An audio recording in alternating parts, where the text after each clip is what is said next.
Another story is about this man, Terence Chambati. So one of the things we do at the conservation school is we have an MBA for conservation, a Master in Business Administration for Conservation, because we said we want to think about this as a growth industry. So Terence joined the ALU program, and he joined the Conservation MBA. But before that, he was a marketing and advertising executive. He had been in the field for about 20 years, from Zimbabwe originally, but was working in Uganda.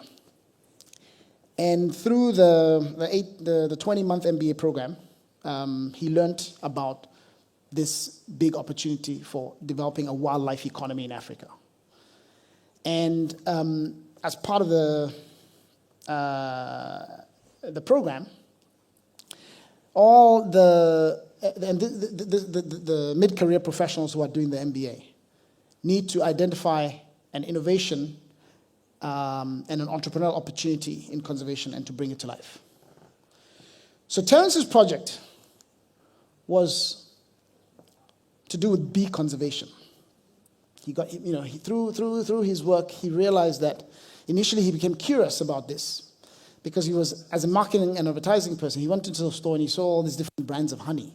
And he saw that it was very poorly packaged. And so he started thinking, how could you package this better, right? And make it actually more attractive to consumers and so forth. But as he studied the issue a bit further and researched it, he actually realized that bees are in huge danger of extinction all around the world. And so that led him to think about building a conservation business, which he called Huchi Capital. Ignore the name, it's a bad name. But and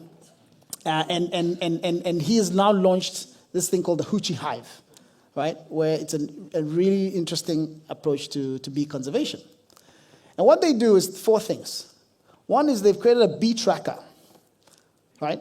So the idea is to put, these tiny sensors on bees, so that as they fly, you can track where they're going and see, for farmers to give them intelligence in terms of, which area of their farmland they're pollinating and so forth. So to really get intelligence and also to be able to do research to see why are they dying out and so forth, right? So that's really, really interesting what he's doing. And then they've created these smart hives where they're putting sensors. So they're using technology, the Internet of Things, to track the temperature of the hives, the humidity, the noise levels, and so many other factors, so that to see whether the hive is actually functioning in a healthy, active way, right? So if all of a sudden there's massive increase in the noise levels in a certain hive, a farmer can tell that, maybe there's a wasp that's entered and there's some kind of intruder, and they know exactly where to go and where the issues are. From all that data, then they want to then develop an insights portal to be able to use data science and analytics to give the industry a sense of what's happening with bees, and then finally to be able to give consulting advice and so forth to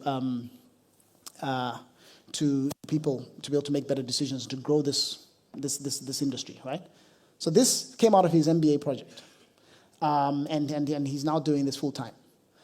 He's quit his job in marketing and advertising, and he's now in bee conservation, right? So this is what we're talking about, right?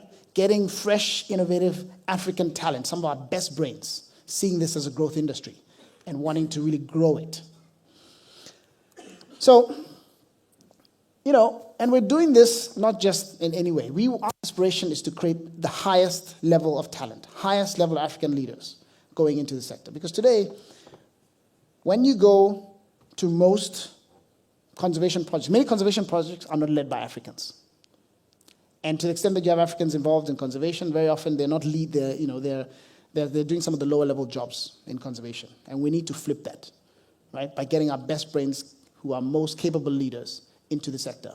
And that's why we're saying let's attract the highest caliber and develop them in the highest possible, to the highest level, quality standards, right? So this is some of the recognitions that this university has gotten.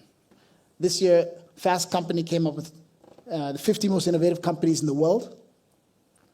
Number 15 on that list was Alibaba. Number 17 was Apple, and number 39 was ALU. It's the only university in the world. It's not Harvard, it's not Oxford, it's not Cambridge, it's not MIT, it's ALU.